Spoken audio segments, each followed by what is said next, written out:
जो सरकार ने प्री बजट सभी इंडस्ट्रियलिस्ट से चर्चा की थी। भाई चलाओ, यहाँ से बंद है क्या? ना चल रहा है, थोड़ा आगे कर लो बात। अब ठीक है। प्री बजट को लेकर के जो सभी इंडस्ट्रियलिस्ट एसोसिएशन के पदाधिकारियों से हमने चर्चा की थी, जो इनके सुझाव आए थे, उन सुझावों को हमने बजट में समाहित किया है और आज इसको लेकर के पूरे हरियाणा प्रदेश के इंडस्ट्रियल एसोसिएशन ने धन्यवाद कार्यक्रम रखा था। आज उन्होंने इस बात को लेकर के भी कहा कि जो हमने सुझाव दिए थे वो सभी सुझाव आपने बजट में लिए हैं। मुझे खुशी है कि हमने जो ये 25-26 का बजट है, इस बजट में उद्योग विभाग के लिए 1848.12 करोड़ रुपए का प्रावधान इसमें किया है, जो पिछले वर्ष की तुलना में 129% ज़्यादा है। और हम ये भी देखते हैं कि जब हरियाणा का गठन हुआ है, उसके गठन के बाद एक औद्योगिक शक्ति के रूप में हरियाणा उभर करके सामने आया है। राज्य में 250 से अधिक फॉर्च्यूनर औद्योगिक इकाइयां और राज्य के विभिन्न क्षेत्रों में उल्लेखनीय वृद्धि वो भी हुई है। हम देखते हैं कि हरियाणा में जो एंटरप्राइजेस एंड एम्प्लॉयमेंट पॉलिसी 2020 जो हमने बनाई है, व्यापार प्रक्रियाओं को सरल बनाती है, निवेश को प्रोत्साहित करती है, एमएसएमई का समर्थन करती है, जिसमें ऑनलाइन हमने सिंगल विंडो सिस्टम के माध्यम से हरियाणा में ईज ऑफ डूइंग बिजनेस सूचकांकों में हरियाणा राज्य शीर्ष राज्यों के अंदर ये स्थान मिला है। क्योंकि पिछले 10 वर्षों में जो इंडस्ट्री के लिए ईज ऑफ डूइंग बिजनेस कि उनको कोई दिक्कत समस्या ना हो उसके लिए काम किया है, उसका एक बड़ा लाभ हमारे इंडस्ट्रियलिस्ट को मिला है। हमने अभी बजट के अंदर भी 10 नए आईएमटी लगाने की वो बात की है। पीछे खरखौदा में आईएमटी लगा और वो विश्व स्तरीय स्मार्ट औद्योगिक क्षेत्र के रूप में उसे विकसित करने की योजना हमने बनाई है, जिसमें भूमि मांग पंजीकरण और ई भूमि के ऊपर पोर्टल के माध्यम से वो HSIIDC द्वारा किया जाएगा। जो हमने 10 नए औद्योगिक IMT बनाने की बात कही है उसकी भूमि के लिए, क्योंकि हमारी जो पॉलिसी है, हमारी जो नीति है, ई भूमि के ऊपर हम वो परचेज करते हैं। जहाँ जहाँ अभी हमने उस स्थानों को चिन्हित किया है, विभाग उस स्थानों के ऊपर वो भूमि के लिए रजिस्ट्रेशन आमंत्रित करेगा और उसके लिए हमने लैंड पूलिंग और पार्टनरशिप, लैंड पार्टनरशिप के माध्यम से भी हम उसको आगे बढ़ाने का काम करेंगे, जिससे कि हम नए जो IMT लगाने की बात कही है उसके अंदर लैंड में कोई दिक्कत समस्या ना आए। हमने श्रमिकों के लिए भी जो हमारे इंडस्ट्रियल जोन हैं, उन जोन के अंदर अटल किसान मजदूर कैंटीन, जिसका लाभ हमारे श्रमिकों को मिले, वो भी खोलने का निर्णय हमने किया है, ताकि श्रमिकों को पौष्टिक आहार मिले, ताकि इस विकास की गति में उनका भी महत्वपूर्ण भूमिका इसके अंदर हो। हमने ये भी कहा है कि हर औद्योगिक स्टेट में इंक्यूबेशन सेंटर्स स्थापित करने का भी हमने इसमें प्रावधान किया है। जो बजट के अंदर मैंने कहा था, बजट के अंदर कि हर औद्योगिक क्षेत्र के अंदर इंक्यूबेशन सेंटर्स वो बनाए जाएंगे, जिसमें हमारे जो स्टार्टअप्स हैं, स्टार्टअप के लिए इकोसिस्टम का विकास और नवाचार और उद्यमिता को बढ़ावा देने, बुनियादी ढांचा मजबूत करने और मार्गदर्शन वित्त पोषण जो इसके अंदर सहायता करेगा, उसको लेकर के भी हमने इंक्यूबेशन सेंटर्स बनाने का निर्णय किया है।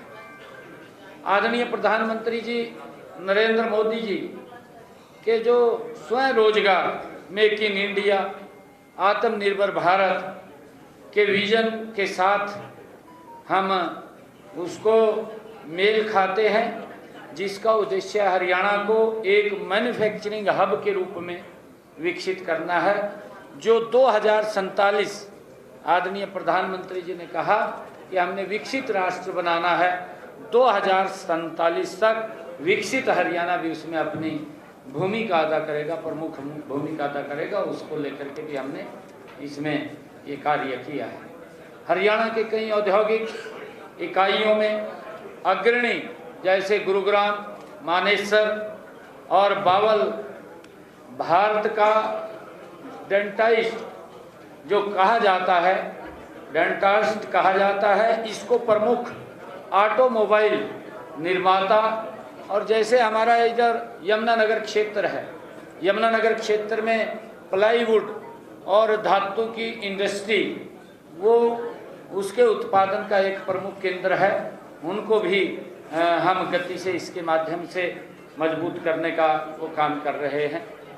राज्य में आईटी क्षेत्र के लिए एक केंद्र ये हरियाणा में, जिसमें कई आईटी पार्क और बहुराष्ट्रीय कंपनियों के कार्यालय हैं। पानीपत, गुरुग्राम और फरीदाबाद में जो वस्त्र उद्योग हमारा महत्वपूर्ण केंद्र है, उसकी मजबूती के लिए भी हमने इस अपने बजट के अंदर प्रावधान किए हैं। हमने बजट के अंदर गैर मान्यता प्राप्त औद्योगिक क्लस्टरों को वैध करने का भी उसमें निर्णय किया है। जो अनऑथराइज्ड क्षेत्र हैं उनको ऑथराइज करने का भी निर्णय इसमें किया है, जिसमें 10 एकड़ भूमि पर या 50 या उससे अधिक जो इकाइयां चलाने वाले उद्योगों पर अब सभी विभागों से वैध करने का निर्णय हमने किया है, उनको वैध किया जाएगा।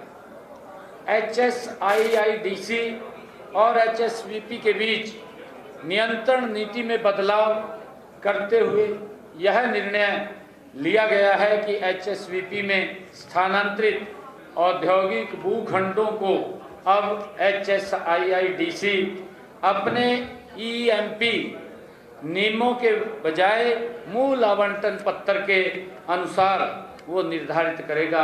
ये भी निर्णय इसके अंदर हमने किया है। जैसा मैंने बताया है कि मेक इन हरियाणा राज्य को मैन्युफैक्चरिंग, डिजाइनिंग और नवाचार का वैश्विक केंद्र बनाने के लिए विशेष प्रोत्साहन योजनाएं लागू की जाएंगी, जिससे कि इसको गति से आगे बढ़ाया जाए। नए 10 औद्योगिक मॉडल टाउनशिप IMT की स्थापना IMT खरखौदा की तर्ज पर की जाएगी। उसके लिए भी हमने पूरी रणनीति योजना बनाई है। राई, बावल और मानेसर जैसे औद्योगिक क्षेत्रों में श्रमिकों के लिए डॉर्मेट्रिक और सिंगल रूम हाउसिंग की व्यवस्था भी की जाएगी, जिससे श्रमिकों के जीवन स्तर में सुधार हो, उनको दिक्कत ना है।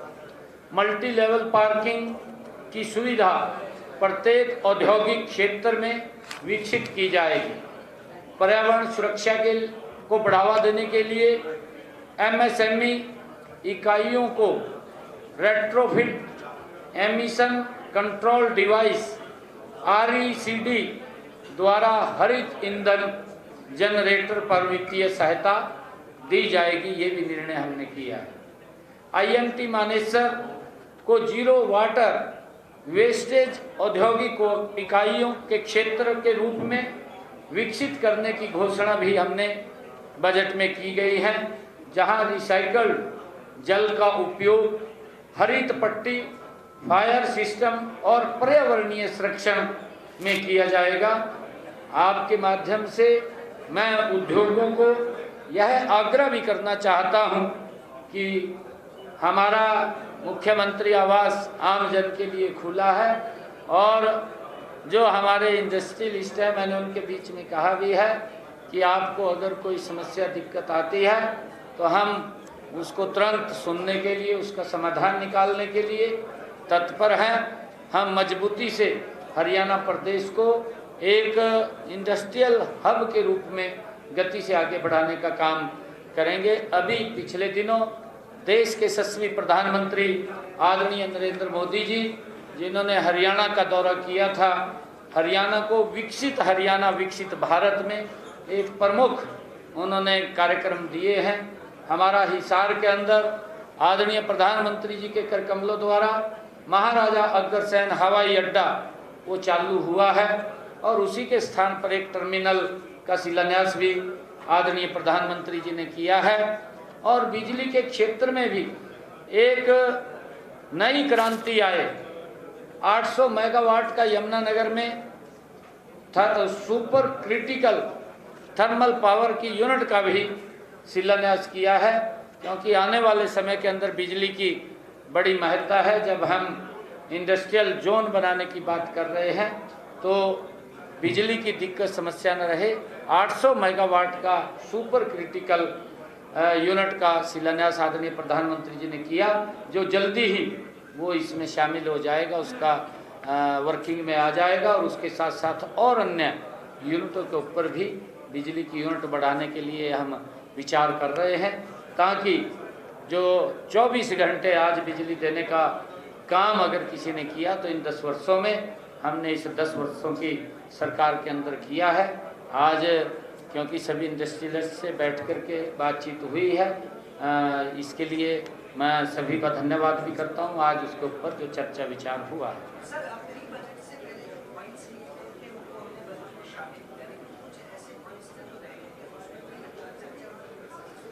नहीं, देखिए, क्योंकि लगभग उनके जो सुझाव हमारे पास आए थे उन सब सुझावों को हमने सम्मिलित किया है और जो कुछ उनके हमने कहा भी है, आज भी मैंने कहा है कि आपकी तरफ से जो पॉजिटिव सुझाव इसके हित में आएंगे कि ताकि हम और इन्वेस्टर्स को कैसे यहाँ ला सकें, कैसे इंडस्ट्री को और बढ़ा सकें, क्योंकि इसके लिए एक हमें सबसे पहले तो रोड का इंफ्रास्ट्रक्चर बहुत ज़रूरी है। रोड के साथ साथ रेलवे की कनेक्टिविटी जरूरी है और एयर की कनेक्टिविटी जरूरी है। हरियाणा के लिए ये तीनों चीज़ें आदरणीय प्रधानमंत्री जी के नेतृत्व में हमारी डबल इंजन की सरकार ने इन 10 वर्षों के अंदर मजबूती से वो खड़ी की है। और आज अगर हरियाणा के अंदर रोड की कनेक्टिविटी की हम बात करें तो किसी भी कोने में अगर हम खड़े हों और हमने दिल्ली एयरपोर्ट पे पहुंचना है तो मात्र 2.5, 3 घंटे के अंदर हम पहुंच जाते हैं। ये रोड का इंफ्रास्ट्रक्चर हमारे यहाँ पर है। रेलवे की कनेक्टिविटी में भी बड़ा सुदृढ़ीकरण हुआ है।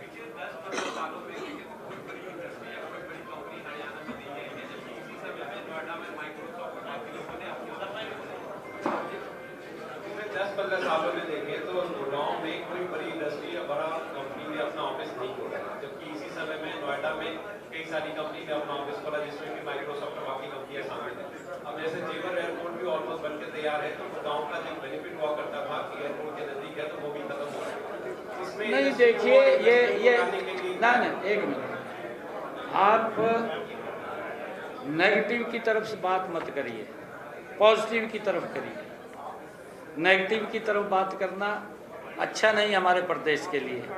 हमारे यहाँ पर इतनी इंडस्ट्री आ रही है, हमारे यहाँ स्पेस कम पड़ रहा है, आप देख रहे हैं ना, स्पेस कम पड़ रहा है तो हम उस क्षेत्रफल को बाहर बढ़ा रहे हैं। आप अगर केएमपी की तरफ जाएंगे, देखेंगे मारुति ने 800 एकड़ के अंदर उद्योग स्थापित कर लिया है, जहाँ पर हर साल लाखों की संख्या में वाहन बनेंगे। वांडा वहाँ जमीन देख रहा है, वो भी 700-800 एकड़ के अंदर वहाँ पर ज़मीन को देख रहा है और वहाँ पर यूनिट आ गए हैं। मैंने उसका जिक्र किया है कि हमारे यहाँ पर जो IMT घरखौदा है उसकी तर्ज के ऊपर हम 10 और यूनिट 10 और IMT विकसित करने की हमारी प्लानिंग है। अगर आप देखेंगे इंडस्ट्री के लिए, क्योंकि रोड का इंफ्रास्ट्रक्चर होना जरूरी है। आज इन 10 वर्षों के अंदर हमारे हरियाणा में रोड का इंफ्रास्ट्रक्चर में एक अभूतपूर्व परिवर्तन हुआ है और जिसके कारण से इंडस्ट्री गति से आ रही है। अगर आप यहीं पर देखेंगे, हमारे मेवात की तरफ जाएंगे, मेवात के अंदर भी एक बड़ी इंडस्ट्री वो बैटरी की लगी है, जल्दी ही चालू हो जाएगी। ऐसा नहीं है कि बड़ी इंडस्ट्री नहीं है, आ रही है और भी आ रही है। हमारा ये प्रयास है कि ईज ऑफ डूइंग बिजनेस, हमारे जो इन्वेस्टर्स हैं उनको कोई दिक्कत समस्या ना आए। हमारी सरकार उनको सरलीकरण करके उनको आमंत्रित करने का काम कर रही है। एक फ्लिपकार्ट आ रहा है यहाँ, फ्लिपकार्ट भी बड़ा जोन एक यहाँ पर लगा रहा है वेयर हाउस।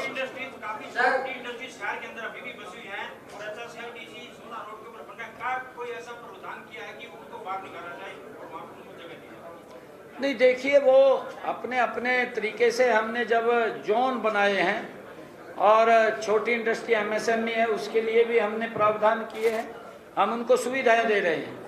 ये तो व्यक्ति अगर कोई बाहर आना चाहे आइए ना, हमें कोई आपत्ति थोड़ी है। पूरे देश में इंडस्ट्री अफेयरों में जाना है, यहाँ पे कादीपुर और दौलताबाद अवैध रूप से इंडस्ट्री एरिया बस है, उनके लिए कुछ बजट में प्रावधान या उनको विकसित करना है। मैंने अभी बताया ना कि 129% का हमने ज़्यादा बजट दिया है, सबके लिए है, ये सबके लिए है।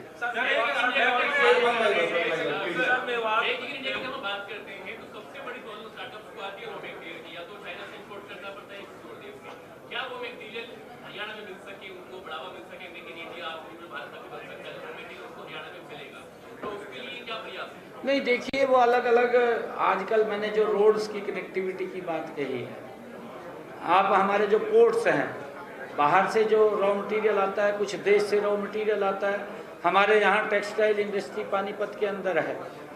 टेक्सटाइल का हमारे जैसे यहाँ कपास की खेती होती है, वो उनको रॉ मटेरियल मिलता है, और जहाँ और रॉ मटेरियल बाहर से आता है वो अब उतना समय नहीं लगता जो समय पहले लगता था 2014 से पहले।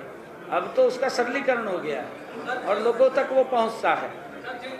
जिस 10 IMT की आपने बात की कि 10 जिलों में IMT बनाने की जो योजना है, तो कौन कौन से जिले होंगे? साथ में सर क्या सिंगल विंडो की भी शुरुआत होगी? क्योंकि अक्सर देखते हैं कि कोई भी इंडस्ट्री लगती है सबसे हर विभाग से LOC लेनी पड़ती है। नहीं, देखिए उसके सिंगल विंडो ऐसा बनाया जाएगा कि ताकि एक ही सिंगल विंडो पे सारी व्यवस्था है। उसके लिए हमने ये किया है कि जो विभाग हमारे 40 विभागों को उनकी लगभग 150 के करीब जो सुविधाएं हैं उनको single window system, single roof system, उसके माध्यम से देने का हम काम कर रहे हैं, जिसका लाभ भी हमारे जो इंडस्ट्रियलिस्ट हैं वो ले रहे हैं। और उसके अंदर मैं बताना चाहता हूं, अगर हमने ये अधिकारियों को इस बात को लेकर के भी कहा है, और उस बात का मैं भी स्वयं ध्यान रखना हूं कि अगर कोई व्यक्ति एक एप्लीकेशन इंडस्ट्री लगाने के लिए देता है, मात्र 15 दिन के अंदर उसको पूरी NOC के साथ उसको देने का काम करेगा। अगर उसका कोई ऑब्जेक्शन लगता है, उसके कागजों में कमी है, तो मैक्सिमम 30 दिन का समय हमने रखा है।